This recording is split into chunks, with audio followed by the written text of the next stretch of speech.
Doctor Ambedkar साहब का जन्मदिन 14 अप्रैल SC ST को हमें साथ आना चाहिए और बड़े पैमाने पर धूमधाम से मनाया जाना चाहिए। ये बात हम कहना चाहते हैं। ये हमारा राष्ट्रीय पर्व नंबर 1 होना चाहिए, ये हम कहना चाहते हैं। और दूसरी बात, हमारे देश के अंदर जैसे पूरी दुनिया के अंदर मानवता को बचाना है, जीव जगत को बचाना है, प्रकृति को बचाना है, और यदि जलवायु परिवर्तन रोकना चाहते हैं, आपका ग्लोबल वार्मिंग रोकना चाहते हैं, तो हमें आदिवासियों को बचाना होगा, प्रकृति को बचाना होगा, आदिवासियों की संस्कृति को बचाना होगा।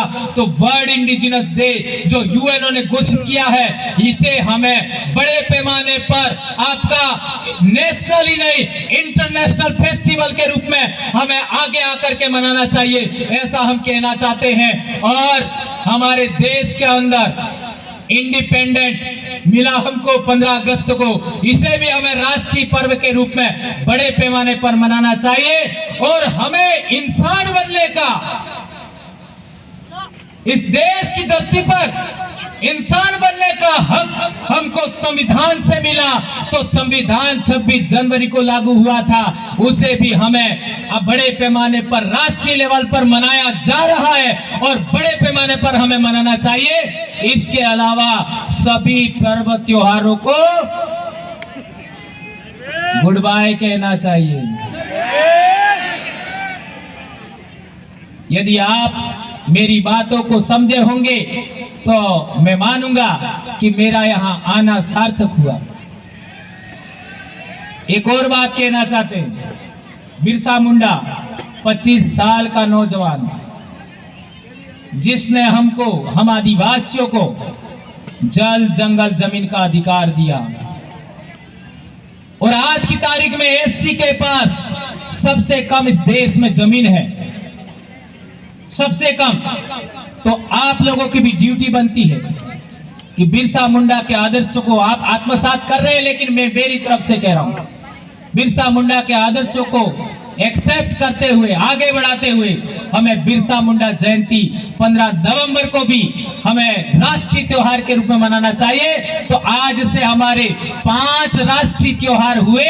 इसके अलावा दूसरों को किसी को मनाने की जरूरत मैं महसूस नहीं करता, ये बात मैं कहना चाहता हूं। दोस्तों, एक और बात अंत में मैं कहना चाहता हूं कि डॉक्टर अंबेडकर साहब ही नहीं, उससे पहले भी हमारे महापुरुषों ने बहुत बड़ा संघर्ष किया।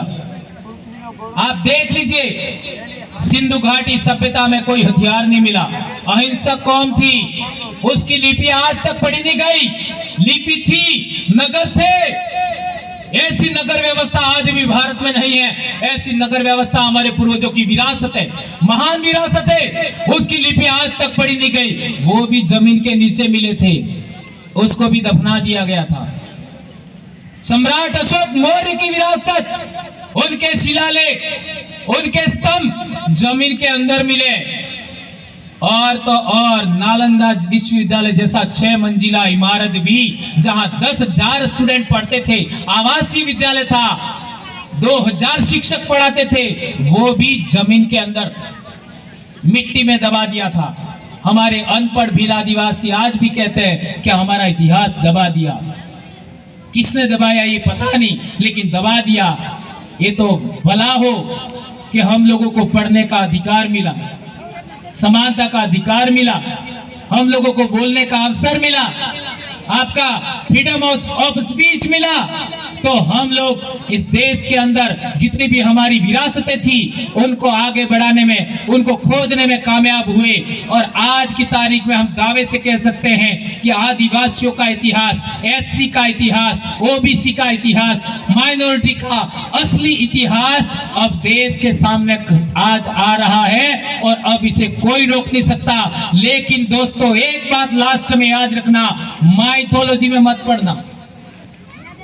जो इंसान माइथोलॉजी में बिलीव करता है, वो सच्चा इतिहास कभी जान नहीं सकता। ये बात ध्यान रखो। और ये देश में हर दूसरा तीसरा आदमी झूठ बोलता है, तो आप सच खोजने के लिए प्रयास निरंतर करते रहेंगे, ऐसा हम लोग आशा अपेक्षा करते हैं। और मैंने जो भी बातें कही है वो संविधान लोकतंत्र, कानून और सुप्रीम कोर्ट का जजमेंट 5 जनवरी 2011 सुप्रीम कोर्ट के जजमेंट के आधार पर बोली है। और किसी को मेरे से बहस कर लेनी है, आ जाना सीधा आमने सामने और मेरे को जीत के दिखा देना। मैं भी भील का बेटा हूं, ध्यान रखिएगा। जय भीम। धन्यवाद। जय जोहार। जय जोहार।